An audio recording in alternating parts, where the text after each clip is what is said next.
गुरु प्यारी साध संगत जी, आप सभी को प्यार भरी राधा स्वामी जी। संगत जी, आपका हमारे चैनल में स्वागत है।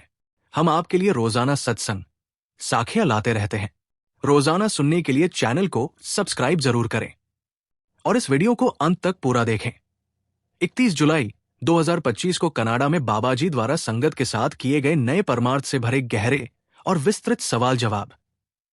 हर सवाल बड़े विस्तार, भावनात्मक गहराई और गुरुवाणी के अनुसार सहज उत्तर। आइए सुनते हैं। पहला सवाल, बाबा जी, क्या सद्गुरु हर समय हमारे साथ होते हैं, भले ही हमें उनकी उपस्थिति महसूस ना हो? बाबा जी, बिल्कुल होते हैं। ये हमारी सोच है कि हमें वह दिखे या आवाज दें, लेकिन सद्गुरु हर पल आत्मा के साथ जुड़े हुए होते हैं। वो शरीर तक सीमित नहीं है। हमारे हर भाव, हर विचार, हर परिस्थिति में वो हमारे साथ खड़े हैं। बस हमें भरोसा रखना आना चाहिए।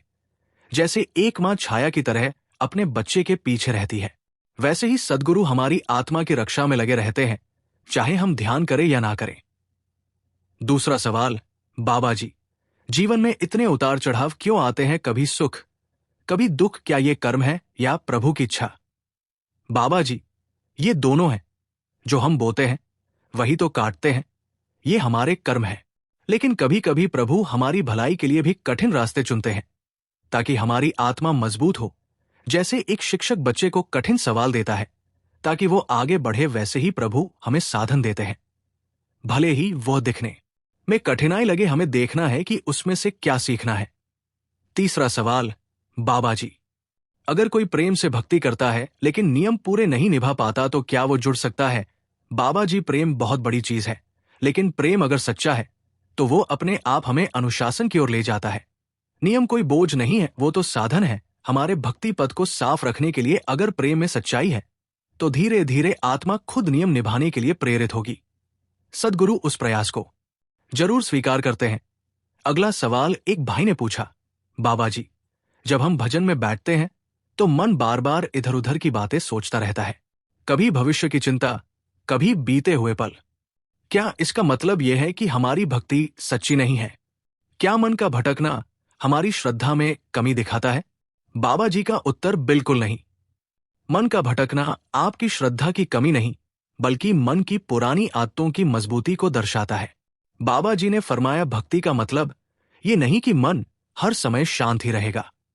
भक्ति का मतलब है हर बार गिरकर भी उठ जाना, बार बार मन को समझाना और फिर से प्रभु की तरफ मोड़ देना। बाबा जी ने समझाया कि हम सभी ने मन को सालों तक दुनियावी चीजों में डुबो कर रखा है। जब अब हम उसे भजन में बैठाते हैं तो वो असहज होता है, भागता है, टालता है। वो अपने पुराने कंफर्ट जोन में वापस जाना चाहता है। उन्होंने बड़ी ही सुंदर बात कही, अगर कोई हर दिन मन की बातें सुनता आया हो और आज उससे कहे कि चुप हो जा और प्रभु की तरफ देख, तो वो तुरंत कैसे मान जाएगा? वो तो तब मानेगा जब उसे ये लगेगा कि ये रास्ता उससे ज्यादा सुंदर है, और ये एहसास केवल अभ्यास से आता है। बाबा जी ने ये भी कहा कि जब भी मन भटके तो डरिए मत, अपने अंदर नाराज मत होइए, बल्कि प्रेम से उसे फिर प्रभु की ओर मोड़िए। यही अभ्यास धीरे धीरे उसे बदलता है। सच्ची भक्ति ये नहीं कि मन कभी भटके ही नहीं। सच्ची भक्ति यह है कि हर बार जब मन भटके तबत हम उसे प्यार से फिर प्रभु के चरणों में ले आए। अगला सवाल एक बहन ने पूछा, बाबा जी, अगर किसी ने बहुत पाप किए हो, लोगों का दिल दुखाया हो, गलत काम किए हो और अब पछता रहा हो, तो क्या वह सच में इस रास्ते पर आगे बढ़ सकता है? क्या सच में माफी मिलती है? बाबा जी का उत्तर, बिल्कुल। इसी को तो गुरु की रहमत कहते हैं। अगर यह रास्ता केवल अच्छे कर्मों वालों के लिए होता तो फिर ज्यादातर लोग तो कभी आगे बढ़ ही नहीं पाते। बाबा जी ने बहुत भावुक स्वर में समझाया, जिसे अपनी गलती का एहसास हो जाए वो सबसे आगे है। दुनिया में सबसे बड़ी बात यही है, पछतावा। और अगर सचमुच दिल से पश्चाताप हो तो प्रभु माफ करने में पल भर भी नहीं लगाते। उन्होंने फरमाया कि पाप तो मनुष्य से होते ही है, लेकिन जो अपने किए पर शर्मिंदा होकर गुरु के दर पर सच्चे दिल से लौट आता है, वही सबसे सुंदर आत्मा है। जो गिर के भी उठ जाए वो मजबूत होता है, और जो गिर कर बैठा रहे और कहे कि अब मुझसे कुछ नहीं होगा, वो अपनी ही आत्मा से बेईमानी कर रहा है। बाबा जी ने कहा कि गुरु कभी बीते हुए जीवन पर फैसला नहीं करता। वो तो ये देखता है कि आज तुम कहां खड़े हो। अगर आज तुम सच्चे दिल से नम्र होकर अपने के ऊपर पछता रहे हो और गुरु की ओर मुड़ गए हो, तो वही सबसे सुंदर मोड़ है। उन्होंने एक छोटी मिसाल दी। अगर आप एक कमरे में अंधेरे में बैठे हो और आपको समझ आ जाए कि ये अंधेरा अच्छा नहीं है और आप दरवाजा खोल दें, तो रोशनी को आने से कौन रोक सकता है? बस वही दरवाजा खोलना यानी पछतावा, और प्रेम यही माफी की चाबी है। अगला सवाल एक नौजवान भाई ने पूछा, बाबा जी, मैं अक्सर सोचता हूं कि हमें नामदान क्यों लेना चाहिए? क्या सिर्फ अच्छे कर्म करना, दूसरों की मदद करना और इंसानियत निभाना काफी नहीं है? फिर गुरु की जरूरत क्यों है? बाबा जी का उत्तर। बाबा जी ने कहा कि अच्छे कर्म, सेवा, दया, इंसानियत, ये सब बुनियादी बातें हैं जो हमें एक सच्चा इंसान बनाती है। लेकिन आत्मा का उद्धार यानी आत्मा को वापस अपने मूल स्थान पर पहुंचाना, ये काम सिर्फ गुरु की रहमत से ही संभव होता है। बाबा जी ने फरमाया, इंसानियत जरूरी है, पर वो जमीन तैयार करती है। बीज तो तब बोया जाता है जब हम गुरु की शरण में आते हैं। उन्होंने उदाहरण देकर समझाया, जैसे कोई बहुत साफ और सुंदर बर्तन हो, पर अगर उसमें पानी ना भरा जाए तो वो प्यासी आत्मा को तृप्त नहीं कर सकता। उसी तरह इंसानियत हमें तैयार करती है, लेकिन नामदान वो माध्यम है जिससे आत्मा को परमात्मा से जोड़ा जाता है। गुरु के बिना आत्मा रास्ता भटक जाती है। चाहे आप कितनी भी नेक जिंदगी जी लो, अगर दिशा ना हो, मंजिल ना दिखे, तो चलने का क्या फायदा? बाबा जी ने यह भी स्पष्ट किया कि नामदान लेना केवल कोई रस्म नहीं है। ये तो एक वादा है कि अब से हम सुमिरन करेंगे, भजन में बैठेंगे और अपने अंदर की यात्रा शुरू करेंगे। उन्होंने कहा कि जैसे बिना नक्शे के कोई जंगल पार नहीं किया जा सकता, वैसे ही बिना गुरु के आत्मा जीवन के जंगल में भटकती रहती है।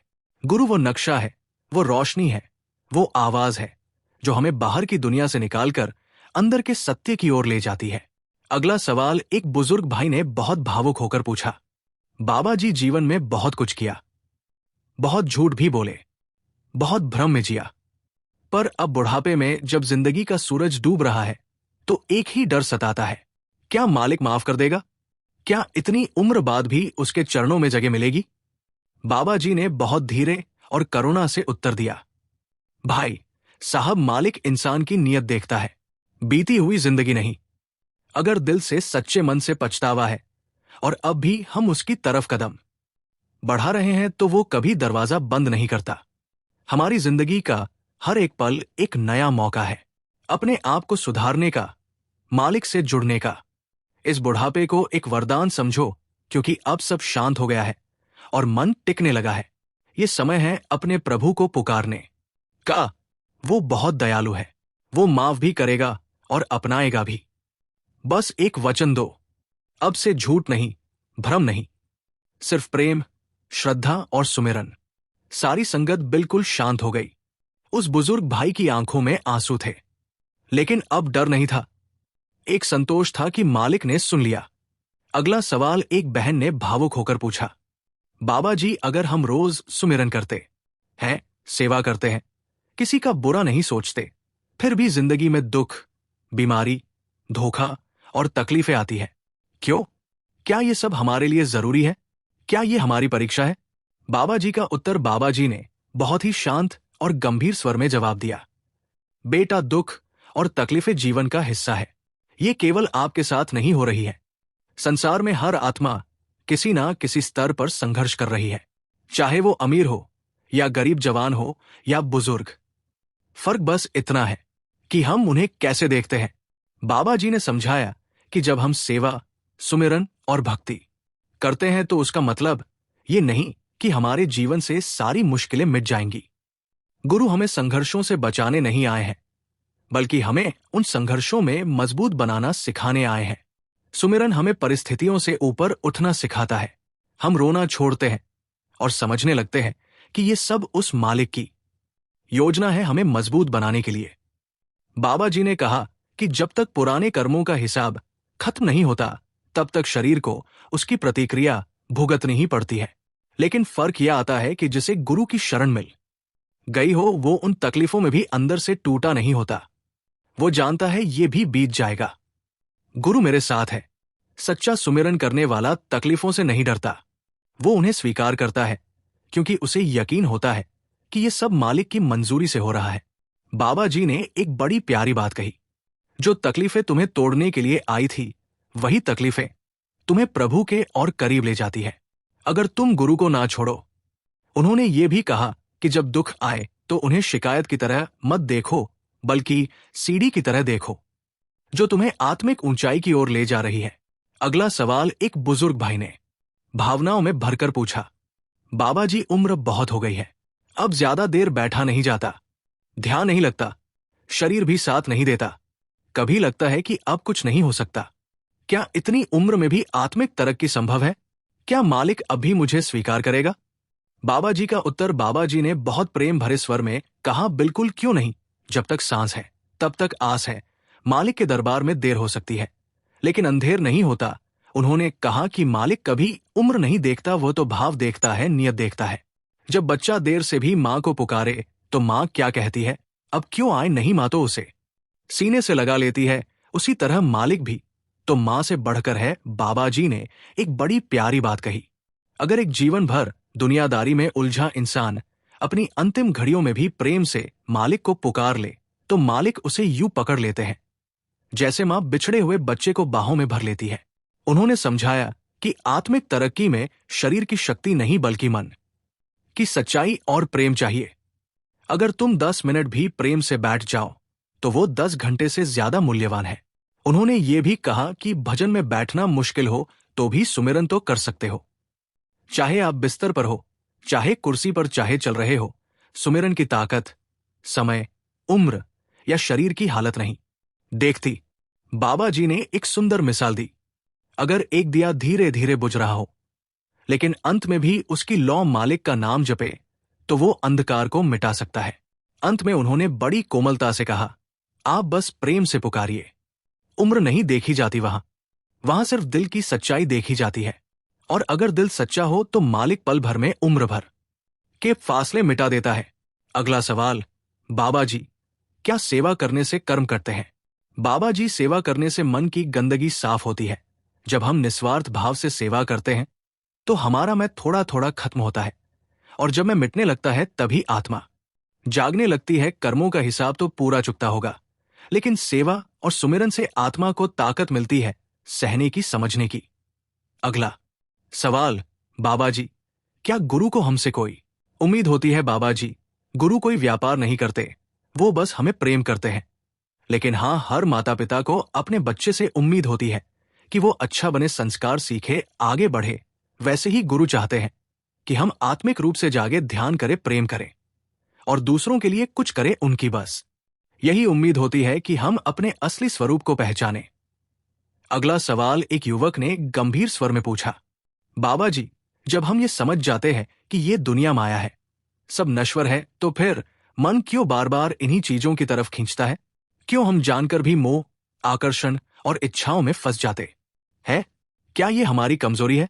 बाबा जी का उत्तर, बाबा जी ने मुस्कुराते हुए कहा, यह सवाल जितना गहरा है उसका जवाब उतना ही सीधा है। मन की प्रवृत्ति ही मोह है। हम जीवन भर इसी मन के पीछे भागते आए हैं, इसीलिए इसकी आदतें गहरी जड़ें जमा चुकी है। बाबा जी ने समझाया कि मन हमेशा बाहर दौड़ता है। रूप, रस, गंध, शब्द, स्पर्श, यही उसकी दुनिया है, और आत्मा की दुनिया इसके विपरीत है। शांति, स्थिरता, प्रेम और अंतर्मुखता। जब हम कहते हैं कि सब माया है तो वो एक बौद्धिक समझ होती है, लेकिन मन उस बौद्धिक ज्ञान से नहीं बदलता, उसे तो अभ्यास से ही रोका जा सकता है। बाबा जी ने साफ कहा, मन को ज्ञान से नहीं, अनुभव से हराया जा सकता है, और अनुभव आता है भजन से, अभ्यास से और गुरु की रहमत से। उन्होंने ये भी कहा कि माया आकर्षक है पर स्थायी नहीं, और मन उसी चीज के पीछे भागता है जो हर बार नया लगे, इसलिए वो हमेशा भटकता रहता है। लेकिन जो शिष्य सच्चे मन से प्रयास करता है, गुरु की तरफ मुड़ता है, गुरु उसकी उंगली पकड़ लेते हैं और धीरे धीरे उसकी इच्छाओं की आग को शीतल कर देते हैं। जब मन को आत्मा का स्वाद लगने लगता है तब उसे माया फीकी लगने लगती है, और यही बदलाव असली तरक्की है। बाबा जी ने यह भी कहा कि मोह और इच्छाओं का आना कोई गुनाह नहीं है। गुनाह तब है जब हम जानकर भी उसी में डूबते जाएं और मुड़ने की कोशिश ही ना करें। अंत में उन्होंने बहुत सुलझी हुई बात कही, तुम मन को दोष मत दो, उसे रास्ता दिखाओ, अभ्यास करो, सुमिरन करो। धीरे धीरे वो भी थक कर रुक जाएगा और फिर उसी मन से तुम प्रभु के दर्शन करोगे। अगला सवाल एक बहन ने भावुक होकर पूछा, बाबा जी, जीवन में ऐसा समय आता है जब अपने ही पराये लगने लगते हैं। जिनसे उम्मीद होती है वही दिल तोड़ देते हैं, भरोसा टूट जाता है। ऐसे समय में हम अंदर से बिल्कुल खाली और अकेले महसूस करते हैं। तब क्या करें? कैसे खुद को संभालें? बाबा जी का उत्तर। बाबा जी ने बहुत शांति और अपनापन भरकर कहा, बेटा, जीवन का सबसे बड़ा सबक यही है, जिससे हम उम्मीद रखते हैं वही सबसे ज्यादा दुख देता है, क्योंकि हम इंसान से वो चाहते हैं जो केवल मालिक ही दे सकता है, बिना शर्त प्रेम, स्थायी साथ और सच्चा सहारा। बाबा जी ने आगे समझाया कि इस संसार की हर चीज, रिश्ते, संबंध, भावनाएं क्षणिक है। लोग बदलते हैं, हालात बदलते हैं, सोच बदलती है, पर जो नहीं बदलता वह है मालिक का साथ। और वही एक ऐसा रिश्ता है जो आपके गिरने पर भी आपको उठाता है और बिना कुछ कहे आपको थाम लेता है। बाबा जी ने कहा कि जब भरोसे टूटते हैं, जब दिल दुखता है, तो समझो मालिक तुम्हें भीतर की ओर मोड़ना चाहता है। जो बाहर से टूटता है वो अंदर से जुड़ने की शुरुआत होती है। उन्होंने ये भी कहा कि अकेलापन कोई सज्जा नहीं है, बल्कि एक अवसर है अपने आप को, अपने प्रभु को और गुरु की रहमत को पहचानने का। तुम अकेले नहीं हो, कभी अकेले थे ही नहीं। जब जब इंसान साथ छोड़ता है, गुरु तभी तुम्हारे और करीब आ जाते हैं। बाबा जी ने बहुत सुंदर शब्दों में समझाया, दुनिया के रिश्ते देह के हैं, गुरु का रिश्ता आत्मा से है, और आत्मा जब भीतर टूटती है तब गुरु उसे और गहराई से पकड़ते हैं। उन्होंने सुझाव दिया कि ऐसे समय में शिकायत ना करें, बल्कि मौन सुमिरन में बैठ जाएं। शब्दों में जवाब नहीं मिलेगा, पर सुमिरन में शांति जरूर मिलेगी, और वही शांति तुम्हारा सहारा बनेगी। अगला सवाल एक युवक ने ईमानदारी से पूछा, बाबा जी, जब हम दूसरों को सफल होते देखते हैं, उनके पास पैसा, नाम, शोहरत होती है, तो मन में जलन, तुलना और हीन भावना आ जाती है। हम जानते हैं कि ये गलत है, फिर भी मन मानता नहीं। क्या ये हमारी आत्मिक कमजोरी है? इसे कैसे दूर करें? बाबा जी का उत्तर। बाबा जी ने बहुत सहजता और गहराई से जवाब दिया, बेटा, तुलना करना मन की स्वाभाविक आदत है, लेकिन ये आदत ही सबसे बड़ा जाल बन जाती है। जब हम दूसरों को देखकर अपना मूल्य तय करते हैं, तब हम अपने अनोखेपन को खो देते हैं। उन्होंने आगे समझाया कि हर आत्मा का सफर अलग है, हर किसी का भाग्य और कर्म अलग है।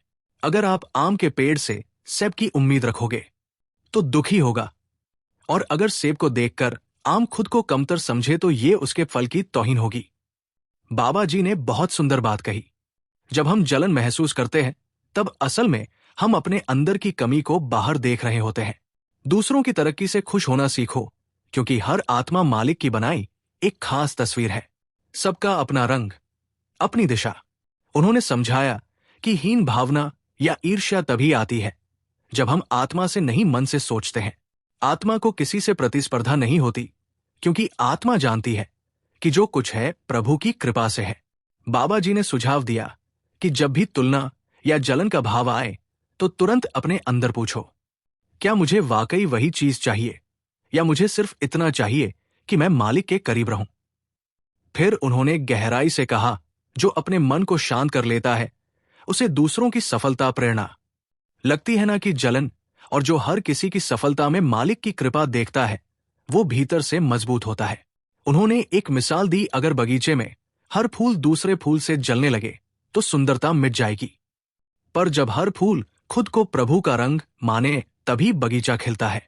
अंत में बाबा जी ने बड़ी कोमलता से कहा, खुद को दूसरों से मत मापो, खुद को सिर्फ उस मालिक की नजरों से देखो, वही असली पहचान है।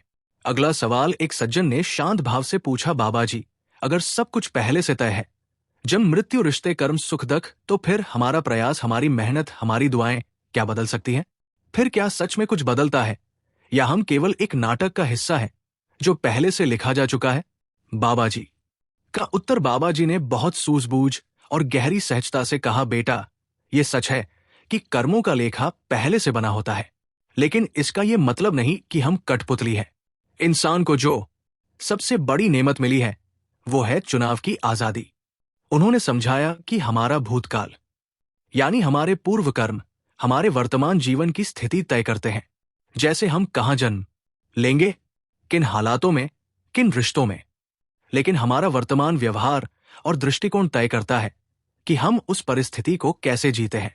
मौसम तय है पर तुम्हें छाता ले जाना है या नहीं, ये तुम्हारा निर्णय है। कर्म का वर्षा तो होगी, लेकिन गुरु ने तुम्हें सुमिरन का छाता दे रखा है। बाबा जी ने आगे समझाया कि अगर सब कुछ बिल्कुल तय होता और बदल ही नहीं सकता तो गुरु क्यों आते, नामदान क्यों दिया जाता, भजन सुमिरन का क्या मतलब होता। गुरु इसलिए आते हैं क्योंकि वे हमारे जीवन की दिशा बदल सकते हैं। जो कर्म एक बार दर्द बनकर प्रकट होना था, गुरु उसकी धार को कम कर देते हैं, बशर्ते हम उस पर विश्वास रखें और अभ्यास करें। उन्होंने ये भी समझाया कि प्रयास ही आत्मा की पहचान है। अगर हम निष्क्रिय हो जाए और ये मान ले कि कुछ भी बदल नहीं सकता तो हम जीवन की सबसे बड़ी शक्ति, निर्णय लेने की शक्ति को खो देते हैं। जो जीवन को नाटक समझकर बैठ जाता है वो केवल दर्शक बन जाता है, और जो समझकर भी कर्म के रंगमंच पर प्रयास करता है वही असली कलाकार है।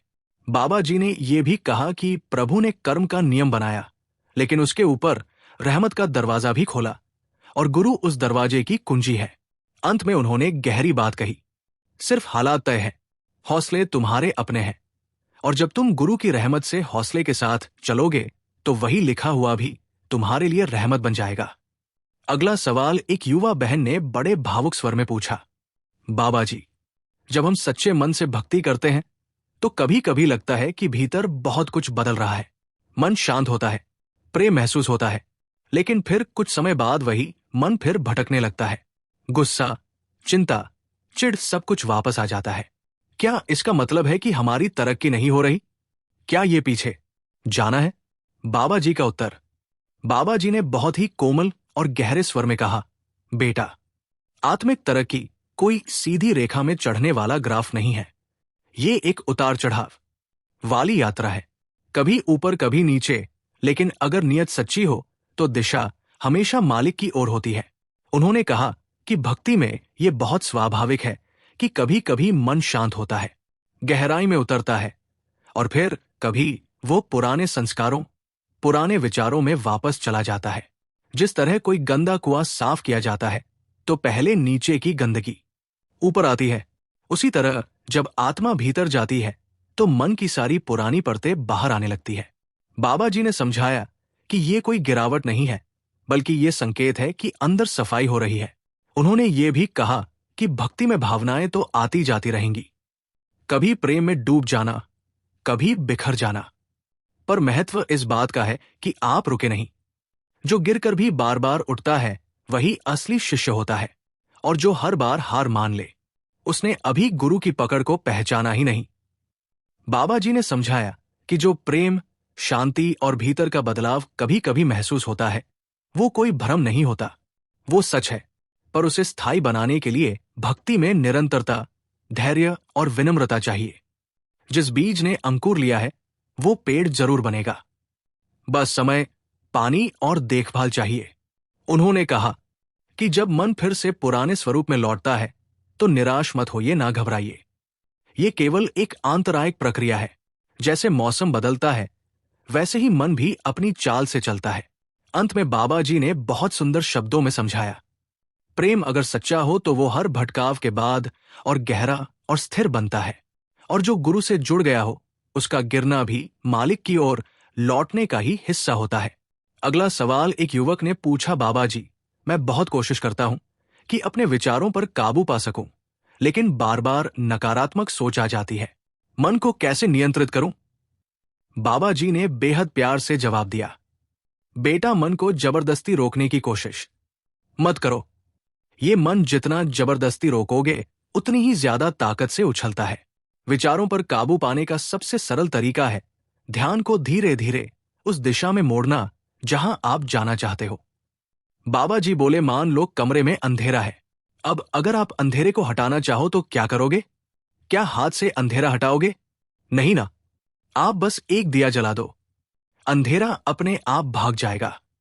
उसी तरह नकारात्मक सोचों को हटाने का तरीका ये नहीं कि उनसे लड़ो, बल्कि सकारात्मकता का दिया जलाओ, सुमिरन का दिया, भक्ति का दिया। फिर बाबा जी ने मुस्कुराकर कहा, ये मन तो है ही भटकने वाला, पर जैसे बच्चा खेलते खेलते गिर जाता है और मां उसे फिर गोद में उठा लेती है, वैसे ही जब मन फिसल जाए, फिर से नाम का सहारा लो, फिर से खड़े हो जाओ, बार बार सुमिरन में लगो। मन को काबू करने का मतलब ये नहीं कि वो कभी बुरे विचार ना लाए, बल्कि ये कि हम हर बार उसे नाम की तरफ खींच लाएं। हुजूर जी ने एक बार यही बात यूं कही थी, मन का इलाज लड़ाई नहीं, मोहब्बत है। नाम में ऐसी मोहब्बत पैदा करो कि मन खुद खींचता चला जाए। संगत भाव विभोर होकर सुन रही थी और हर दिल में एक ही बात उतर रही थी। मन को समझाने का ये तरीका कितना सहज और सच्चा है। बाबा जी ने अंत में कहा, बेटा, अभ्यास ही रास्ता है। जो बार बार नाम में टिकेगा, उसका मन खुद स्थिर हो जाएगा। बस लगे रहो, जीत तुम्हारी ही होगी। अगला सवाल एक नौजवान ने बाबा जी से थोड़ी हिचकिचाहट के साथ पूछा, बाबा जी, मैं बहुत कोशिश करता हूं सच्चाई और ईमानदारी से जीवन जीने की, लेकिन आजकल की दुनिया में ऐसा करने पर लोग हमें बेवकूफ समझते हैं। तो क्या व्यावहारिक जीवन में थोड़ी चालाकी और झूठ भी जरूरी है? बाबा जी ने गहरी दृष्टि से देखा और बोले, बेटा, जमाना कुछ भी कहे, लेकिन अंत में तुम्हारे कर्म ही तुम्हारी पहचान बनते हैं। दुनिया चाहे जो समझे, मालिक कभी भ्रम में नहीं रहता। अगर कोई तुम्हें बेवकूफ कहकर सच्चाई से हिलाना चाहता है, तो वो खुद भ्रम में है, क्योंकि सच्चा इंसान उस वृक्ष की तरह होता है जो आंधी में भी झुक जाता है मगर अपनी जड़ों को नहीं छोड़ता। सच्चाई एक समय पर शायद कठिन लगे, लेकिन उसका फल बहुत मीठा होता है। शांति और चालाकी एक समय पर आसान लगती है, लेकिन अंत में बेचैनी और पछतावा देती है। बाबा जी ने मुस्कुराकर आगे कहा, यह संसार परीक्षा है। यहां लोग तुम्हारे रास्ते को नहीं समझेंगे, लेकिन मालिक देख रहा है कि तू चालाक बना या नेक। और मालिक की रजामंदी पाने से बड़ी कोई व्यावसायिक सफलता नहीं है। फिर बाबा जी ने आखिर में एक हल्की मुस्कान के साथ कहा, दुनिया को खुश करना असंभव है, मगर अगर तू मालिक को राजी कर ले तो सब कुछ संभव हो जाता है। संगत में बैठे कई युवा उस जवाब को सुनकर गंभीर हो गए और एक नई प्रेरणा उनके भीतर जन्म ले चुकी थी। अगला सवाल एक महिला ने बड़ी नम्रता से बाबा जी से पूछा, बाबा जी, अगर हम पूरी श्रद्धा और नियत से भजन सुमिरन करते हैं, फिर भी अगर ध्यान अंदर ना टिके, मन बार बार भागे, तो क्या मालिक हमारी मेहनत को देखता है या सिर्फ ध्यान टिकाना ही सबसे जरूरी है? बाबा जी ने बहुत कोमल और करुणा भरे स्वर में उत्तर दिया, बेटा, मालिक नियत देखता है, परिणाम नहीं। तुम मन लगाकर सुमिरन करो या मन भटका हुआ हो, अगर तुम रोज मालिक के आगे हाजिरी लगाते हो तो तुम्हारी मेहनत तो जरूर गिनी जा रही है। ये मन तो बहुत चंचल है, ये कभी एक जगह नहीं टिकता, लेकिन अगर तुम रोज कोशिश कर रहे हो, गिरते हो, फिर उठते हो, फिर मालिक के सामने बैठते हो, तो यही सच्ची भक्ति है। फिर बाबा जी ने एक गहरी बात कही, अगर ध्यान ही टिकाना मकसद होता तो भगवान कंप्यूटर में डाल देता ध्यान, वो तो कभी भटकता नहीं। लेकिन तुम्हें और मुझे ये मानव जन्म इसीलिए मिला है ताकि हम कोशिश करें, संघर्ष करें और हर बार गिरने के बाद भी हिम्मत से खड़े हो। यही भक्ति है। बाबा जी ने एक मिसाल दी, जैसे एक छोटा बच्चा बार बार गिरता है चलते हुए, लेकिन मां हर बार उसे उठाकर प्यार से कहती है, चल बेटा, फिर से कोशिश कर। वैसे ही मालिक हमें हर बार प्यार से देखता है जब हम सच्चे दिल से प्रयास करते हैं। अंत में बाबा जी ने भावुक स्वर में कहा, इसलिए कभी हार मत मानो। मालिक को तुम्हारे ध्यान का टिकना नहीं चाहिए, तुम्हारा टिके रहना चाहिए। हर हाल में वो देख रहा है और जब उसका समय आएगा, वो खुद तुम्हारा मन भी स्थिर कर देगा। सारी संगत शांत थी, कुछ की आंखों में आंसू थे, क्योंकि ये जवाब सिर्फ शब्द नहीं थे, ये दिल से निकली हुई रहमत थी। अगला सवाल एक भाई ने बाबा जी से पूछा, बाबा जी, जब कोई अपने जीवन में बहुत दुख झेलता है, चाहे वो बीमारी हो, अपनों का धोखा हो या आर्थिक तंगी, तो क्या ये सब हमारे पिछले जन्मों के कर्म होते हैं? और अगर हम पूरी श्रद्धा से भजन सुमिरन करें तो क्या ये दुख मिट सकते हैं? बाबा जी ने बहुत गहराई से उत्तर दिया। बाबा जी बोले, बेटा, ये संसार कर्म क्षेत्र है। यहां जो कुछ भी हमारे साथ होता है उसका आधार हमारे कर्म ही है, चाहे ये जन्म हो या पिछले जन्म। जब तक कर्मों का लेखा चलता रहेगा, शरीर के स्तर पर सुख दुख आते जाते रहेंगे। लेकिन सच्चा भक्त वह है जो दुख में भी गुरु पर विश्वास बनाए रखे। भजन सुमिरन का मकसद यह नहीं कि दुख खत्म हो जाए, उसका मकसद है कि तुम्हारा मन दुखों से ऊपर उठ जाए। जब मन संतुलित हो जाता है, तब बाहर का तूफान भी तुम्हें नहीं हिला सकता। यह अभ्यास तुम्हें संतुलन देता है, समझ देता है, और सबसे बड़ी बात, तुम्हें उस परम सत्य से जोड़ता है जिसके सामने ये सारे दुख क्षणिक लगने लगते हैं। हमें दुखों से भागना नहीं है, बल्कि उन्हें सहते हुए भी नाम के सहारे से जुड़ा रहना है। जब तुम लगातार नाम में जपे रहोगे तो तुम्हारी प्रतिक्रिया बदल जाएगी।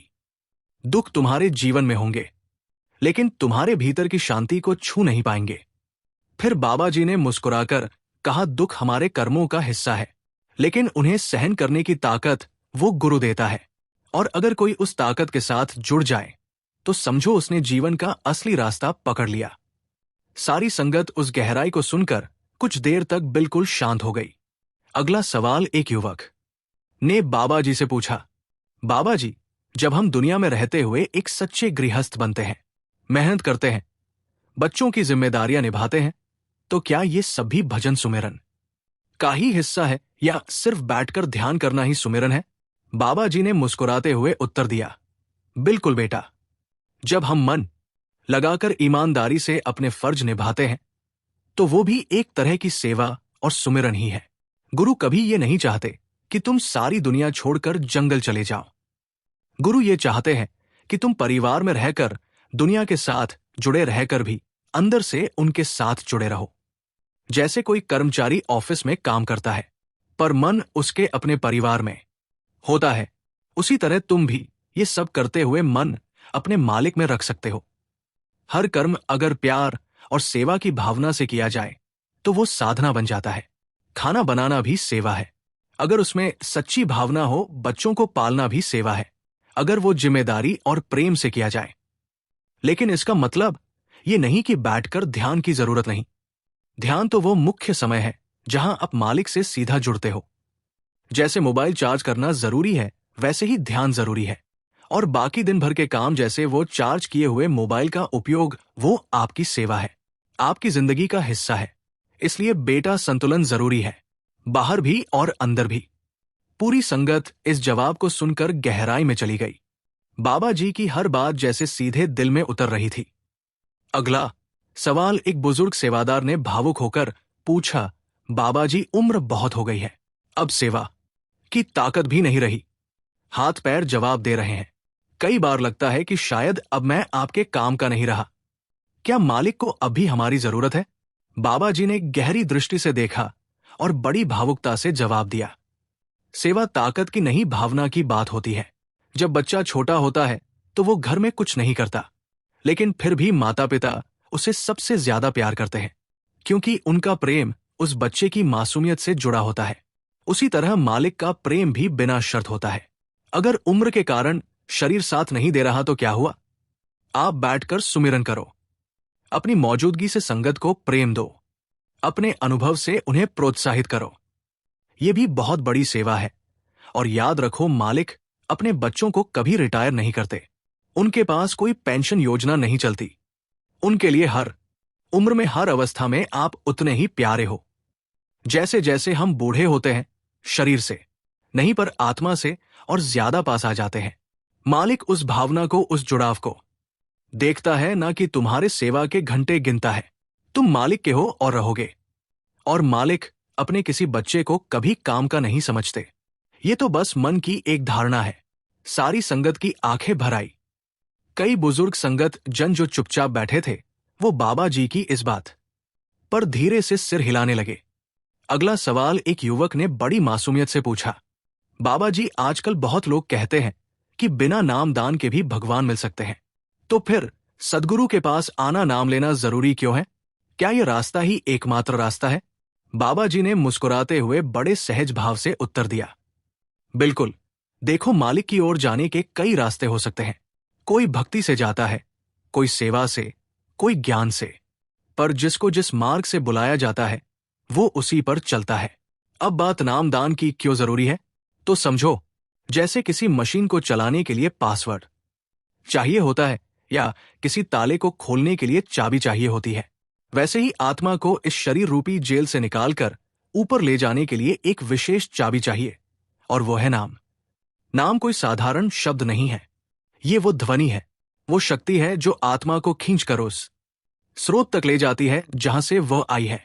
हाँ, लोग कह सकते हैं कि हम प्रार्थना कर रहे हैं, ध्यान कर रहे हैं, अच्छा कर रहे हैं, लेकिन जब मालिक खुद अपने प्रतिनिधि के माध्यम से हमें बुलाता है, नाम देता है, तब हम उस सही दिशा में चलने लगते हैं जहां से वापसी संभव हो। जैसे कोई नक्शा हो और गाइड भी साथ हो तो मंजिल जल्दी और सुरक्षित मिलती है।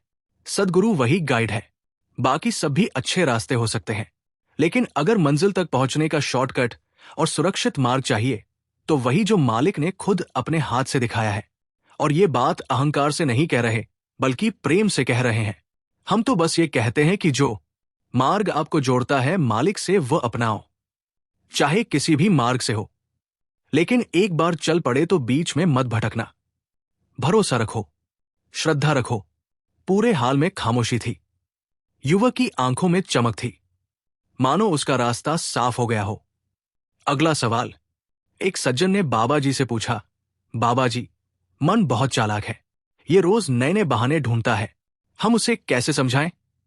वो कभी सुमिरन से दूर ले जाता है, कभी सेवा में मन नहीं लगने देता, हम क्या करें? बाबा जी ने बहुत गंभीरता से उत्तर दिया, बिल्कुल सही कहा आपने कि मन बहुत चालाक है। ये हमारे पुराने संस्कारों, इच्छाओं और मोह माया से बना है। इसका काम ही है हमें बार बार दुनियावी चीजों में उलझाए रखना। लेकिन ये भी याद रखिए कि जैसे जैसे आत्मा मजबूत होती है वैसे वैसे मन की चालाकी भी कमजोर पड़ती है। बाबा जी ने फरमाया, जब हम रोज सुमिरन करते हैं तो धीरे धीरे आत्मा जागरूक होती है, और जिस दिन आत्मा जाग गई उस दिन मन की सारी चालाकियां खोखली हो जाएंगी। बाबा जी ने उदाहरण देते हुए कहा, जैसे एक छोटा बच्चा मिट्टी में खेलने को ही पूरी दुनिया समझता है, लेकिन मां जानती है कि वो गंदगी में है। मां धीरे धीरे उसे सफाई की आदत डालती है। वैसे ही आत्मा को भी बार बार सुमिरन और सेवा की ओर मोड़ना पड़ता है। मन भागेगा, लेकिन हम फिर से पकड़ कर ले आए। फिर बाबा जी ने मुस्कुराकर कहा, मन को समझाने की जरूरत नहीं है, बस उसे अनसुना करना सीखो।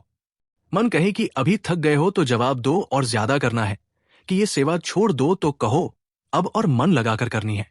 बाबा जी ने अंत में स्पष्ट कहा, मन को जीतने का बस एक ही तरीका है, नियमित सुमिरन, सच्ची सेवा और दृढ़ विश्वास। साध संगत जी, इसी के साथ हम आपसे विदा लेते हैं। संगत जी, वीडियो को समाप्त करने से पहले एक विनती है, कृपया वीडियो के कमेंट बॉक्स में राधा स्वामी जरूर लिखें और अपने शहर का नाम जरूर लिखें। और कल फिर मिलते हैं। ऐसे ही रूहानी विचार और रूहानी साखियां रोजाना सुनने के लिए चैनल को सब्सक्राइब कर लीजिए, ताकि हर नई पोस्ट की नोटिफिकेशन आप तक पहुंच सके। राधा स्वामी जी।